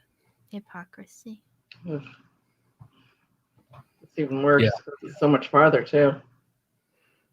We eat meat sometimes because we grew up in Texas, and I'll tell you the steaks here are really good. And it's funny that people won't understand that. I'm sorry, go ahead. But we do eat meat alternatives at home too, and we do whenever we can find locally sourced and ethically sourced meat as well. And we don't eat meat every day. Yeah, there's a number of Americans that think that I'm anti-American, and I'm actually quite the opposite. I was always angry, even as a child, that why do we buy Swiss watches? Why do they say that Germans make the best beer? Why aren't we're Americans? Why don't we make the best damned everything? Yeah. But it's been a long time since we made a Damn good right. damned anything. That's Mhm. right. America. Here we go. Spinosaurus aegyptiacus. I didn't quite pronounce that right. Hey Arn, I love your work. I was wondering if you have seen Kyle Clancy's work and what do you think about it? And I think you might have answered in the chat. So I did. but Kyle he did- Kalinske he does that donate, high pitched so- voice where he answers just a little too much like that. And I don't. No, there's no reason to go there. But Okay. otherwise, I like him. Hmm. Well, you know what I could back off of that he does is he says that somebody has been destroyed. Well, if the person doesn't even realize that they're being criticized, how can you say that they're being destroyed? Okay. Yeah. I'm sorry, Wilson. Donated and said, "Say what you will about Easter, Cadbury eggs rock." Well, I don't know. What do you think? We can't even get Cadbury anymore in the United States. Did you know that? They made a deal with Hershey's that Hershey's doesn't sell in Europe anymore, so Cadbury doesn't sell here anymore. Hershey sucks. But I like the dark chocolate almond bars. Well, the Hershey's, they use condensed milk in their recipe, which gives it kind of a slightly sour taste. So. Yeah, I don't eat the milk chocolate. I don't like milk. Well, except for I will still do the hollow Easter bunnies. Mm-hmm. They're hollow because they represent God's promises. I like that. It's the fun part of Easter too. It's the pagan part, the fertility. Yeah, I like how Michael Keaton said about the hollow chocolate rabbits. He says some people like them solid, but then how would you get your wiener in there? Okay. You've given this a lot of thought, more than most people. The only thing I have to say on that, well, I wasn't the Cadbury built eggs. I had those when I was a kid, and they weren't that bad. But marshmallow peeps are an abomination. It's like eating styrofoam. I don't know why they appear every year. Isn't it styrofoam? Well, I think don't it's know just what they because it's the only time of year you can get them, so it's a novelty of sorts, Who eats Why them? not just eat paint chips? Yeah, but because you can get paint chips any time of the year, though. Do we have any questions for our guest? Just a minute. I'm almost done. Here's a question for the guest. Arn was like prophetic. Ronan Kanushi says, Lilandra, can you ask about a safer alternative to uranium-235 like thorium? I would have to look into it. Not off the top of my head now. I'm glad they didn't ask me because I'd recommend plain old aspirin. Okay. Next, Noxim Volpenhair donated, and no point in increasing green energy without cross-state energy interchangers. California is a prime example of this. Built the power plants, cost lots. Texas is really big, and some of our wind farms come to Dallas all the way from West Texas, which is like about 10-hour drive to give you perspective. So unless you're in a Humvee, then it's 14 hours. Yeah. So like this can be done. So what you're talking about, and it is done over large distances, but interstate, I'm not sure. I think this is a question or a statement, but somebody donated to say it. Spinosaurus aegyptiacus. Aaron, you say it. I can't even see it. Spinosaur. It's in. I put it in the private chat. Well, then I would have to find the. I'm too old to go looking up stuff like that. Armin. Like, there's the live comments in the private chat. You see it. You just click on the private. Somebody asked me to do an impression of Kent Hovind on cocaine. That would require too much thought to do tonight. I'm sorry. You could just sniff. You could just sniff a lot and say stupid bullshit. And say okay at the end of every sentence. Yeah. Anyways, Spinosaurus Aegyptiacus Teucus. I hate to say, but we might be already screwed. Yeah. I have I've said this before. I mean, there's a lot we can do and everything, but I do have those days those weeks where at the end I'm just like, fuck it, we're all gonna die anyway. Like it's overwhelming. It really is. So yeah, that's why I drink the really good beer. Yeah. A lot of people I know asked where I'm about at the right mug. now. exactly. A lot of people asked about that mug, Aaron. Like, where did you get the mug? Where did I get this? I gave it to you for your birthday, I think. Was it you that gave me this? Yes. Yes. Well, thank you, sweetheart. I think we got it on Amazon, actually. We get everything on Amazon. Especially now. Yeah. I hate to say, but okay. And the last part of that was the only candidate that was serious about climate change was Bernie. Trump won't do anything about it, and Biden won't do nearly enough to stop it. Yeah, here's the problem with Biden. He is owned by the corporations, just like Hillary was. So he's going to be he's an establishment corporatist. So she suggested in 2016 that we do incremental steps, that we continue doing the damage we're already doing, but that we do it slower. And Trump and Bernie was saying, no, we have to go the other way. We can't continue going slower doing the damage. We have to undo the damage. And Trump was saying, fuck it, let's continue doing the damage and floor it right off the side of that cliff. Absolutely. No, Bernie was the Green New Deal, and I know that's not his thing, but he supported it. It's dense. There's a lot to it, but it was absolutely a step in the right direction, and it should have been taken more seriously, and Bernie should have been taken more seriously. So, well, you couldn't be taken seriously because the media also was aligned against him, not just this election, but last election. And it wasn't just that he called himself a socialist. It's that they wanted, because Bernie was the only actual threat. They would work with Warren. They didn't like Warren. A whole bunch of billionaires complained about Warren. Some of them even made threats about Warren, but some of them said they could work with Warren. Nobody said they would work with Bernie because Bernie was actually a threat to the banks and to the establishment oligarchy that runs our country now. So Bernie was the shot at fixing the shit.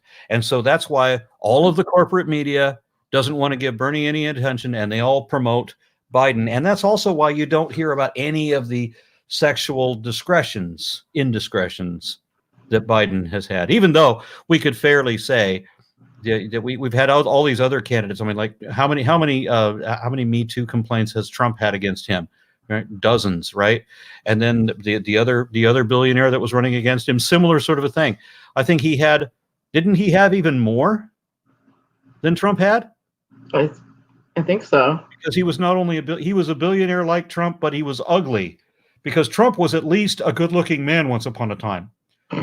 He may have always been stupid. Yeah. But he was decent looking and rich. So that helps. Whereas the other guy, whose name I can't even remember, and that's probably a good thing, never looked good. Okay. Yeah.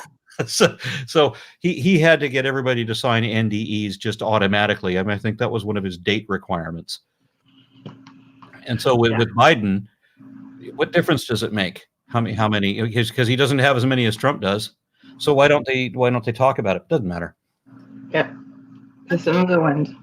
And see, we proved that we can criticize people on our side. But we do all the time. With Biden, I criticize Bernie. That he could reinstitute the Paris Climate Accord, and it's not enough.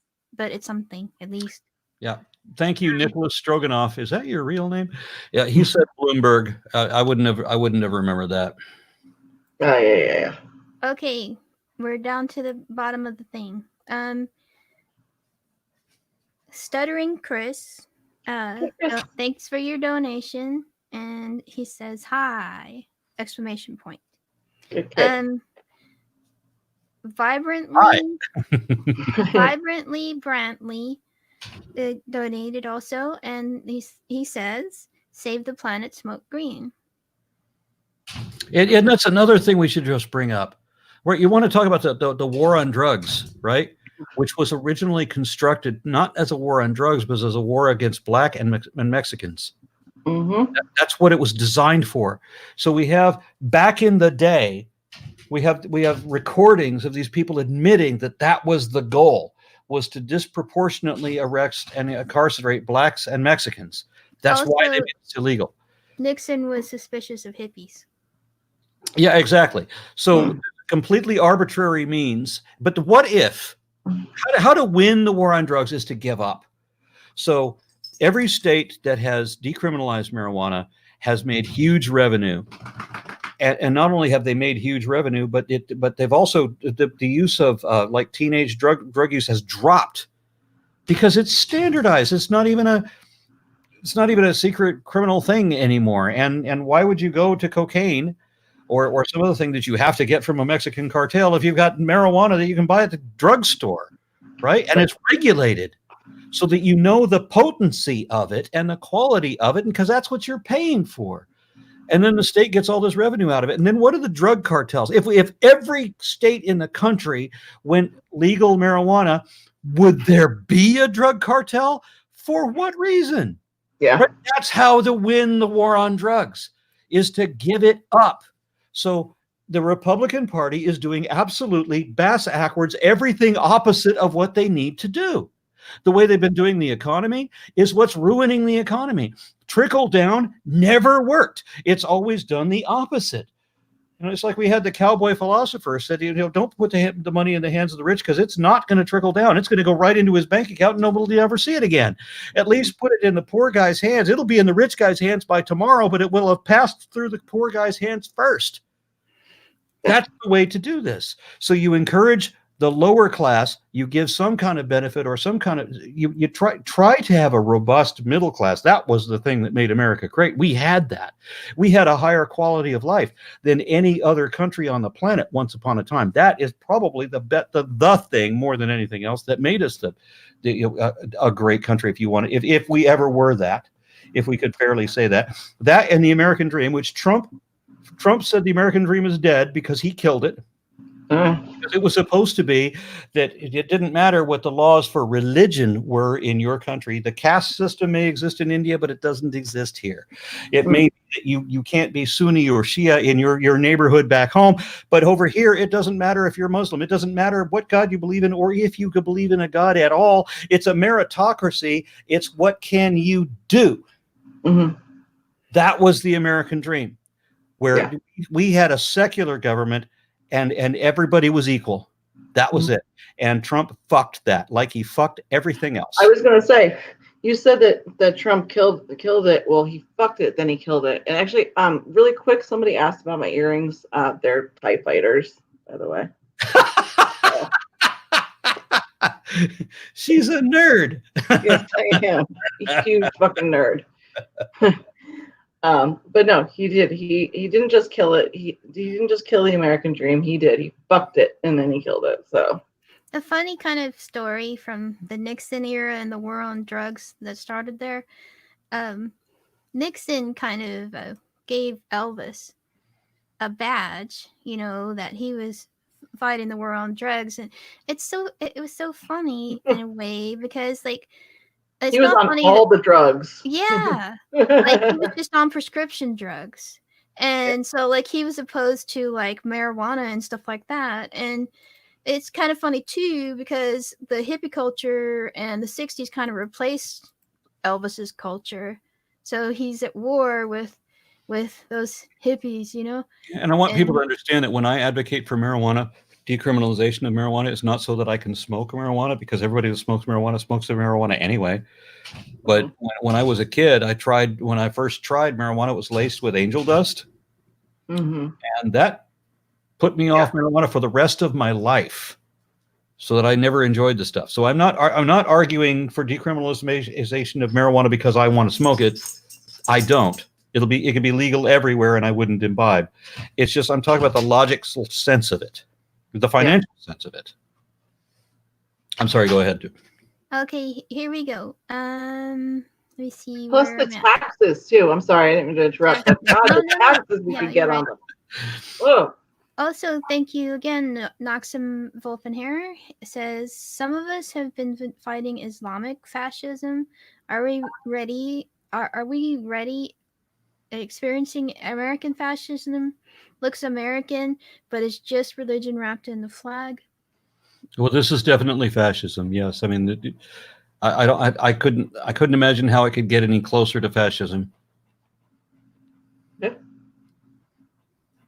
Because you have to look at what fascism is. I mean, with everything, if you want to know if something is that, then what is the definition of that? So we have an extreme right-wing movement, and this is an extreme right-wing movement that is completely wrapped in nationalism. And our president has declared that he is a nationalist. So, yeah. So, I mean, proudly. Yeah. And there's very fine people on both sides if we're talking about Nazis. But he can't say anything against Nazis. You want dog. What? Come here. Here's the dog. Come here. Not you, dog. Okay. Kurt Dana, any comments on dropping fuel prices? Also, what news feeds do you all prefer? I'm a fan of the Young Turks. I get news from all over.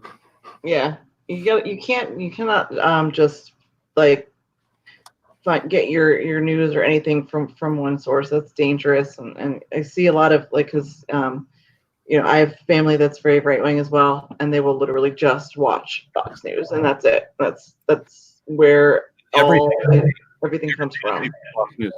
So, I mean, I have to go over and look at other news. When I see that a number of different news sources are all reporting the same story, then I can assume that it's true. Yeah.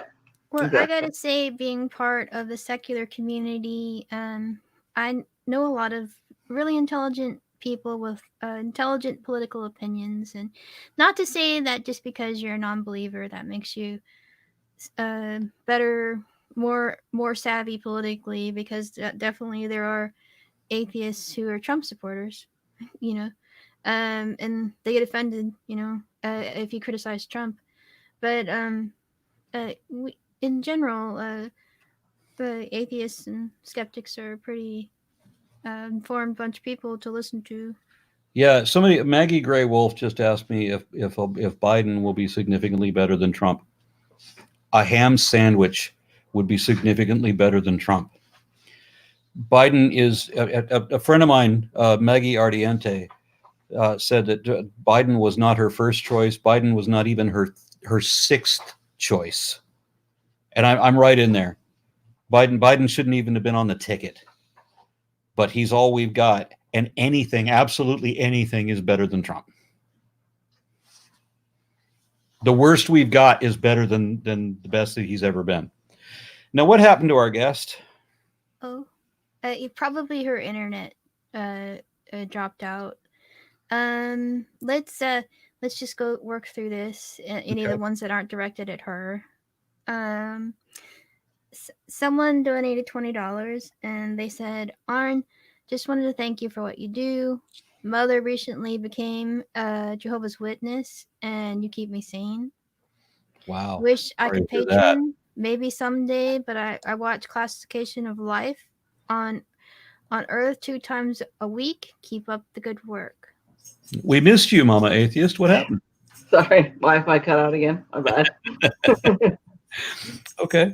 Actually, that Trump supporter that donated to put a message on the screen, maybe we should donate their money to Bernie or something.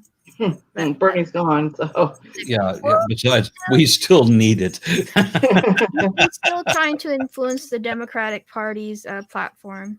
whenever they finish the primaries. So Yeah. for that, the Glass Monster donated and said, "Cool mug." See, a lot of people like the mug. Cool, cool shirt, and to Mama, cool TIE fighters. Thank you. What is with the dogs? What do you all want? All the mammals, they love to drop in and get the pets. Vibrantly Brantley donated again. Thank you. Arn Ra for President 2030. Arwen. Behemoth Rules also donated and said, "All drugs here in Norway are legal." Wow. Maybe it's legal and not decriminalized. But, Yeah, well, some places they have policies that maybe it's safer to provide injection sites and stuff like that. That way they can hook people up with treatment and give them a safe place where it's a lot of people who are addicted to some of the more harsher stuff. They spend most of their day looking for drugs, and they're not as productive for that reason. Yeah, that makes sense. But there's arguments for that. But I would like to see decriminalization and referrals to treatment to people who have harsher addictions. Because we're not forcing we're not criminalizing alcohol unless somebody kills somebody or wrecks them into somebody. Right. So, and that's harsher than some of the drugs that are not legal now. Okay, and I think we got to the bottom of the list. Long list. You're muted again, Aaron. I had to let all of the war mammals out. They were making a bunch of ruckus, so I had to mute myself, and then of course I forgot. We've been 2 hours and 10 minutes into this, and I want to thank you very much for this. I hope we covered everything. I know that it's not going to make any difference. You remember what, Captain Planet in the 1980s? I remember thinking, wow, that's pathetic, because that's not going to change any damn thing. Go planet. Yeah. Yeah, that wasn't gonna change anything. You had to get to the corporatists. You had to take over power. You had to train people how to get educated people into positions of power, and have them respect not authority, but have them respect what is it, academia? Have them respect expertise. I would say too, they kind of cartoonized the polluters like they were evil villains and kind of silly, and it's kind of more not something a problem you can solve with like beating up the villain. Although we could beat up Donald Trump, we haven't tried that. Well, no, I'm not advocating violence. I'm kidding. Okay, the one more person donated $5 to say, "Just so you know, my name is pronounced Spinosaurus Egypticus." Egypticus. Okay. There's an I in there though. It's like Teicus. Well, look at her name. Yeah. My name's insane. So. Yeah. I'm pretty sure Arn did systematic classification in life about a Spinosaurus.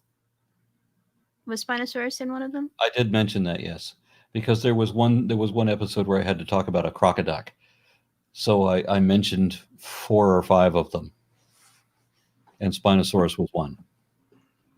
Can I just say thanks to Math Pig, who brought us together, because it was on his stream that we met. So. That would be a good idea. I didn't even mention him when I said we met on a podcast or something like that. I should have. Yeah. So my apologies for not having done that. Joel donated and says, "Hey you." So, Joel King. Thank you very much. But thank you guys for having me on. And my pleasure. Let me rant a little. Yeah, and we do like talking to professional scientists, especially when they have, some passion in what's going on.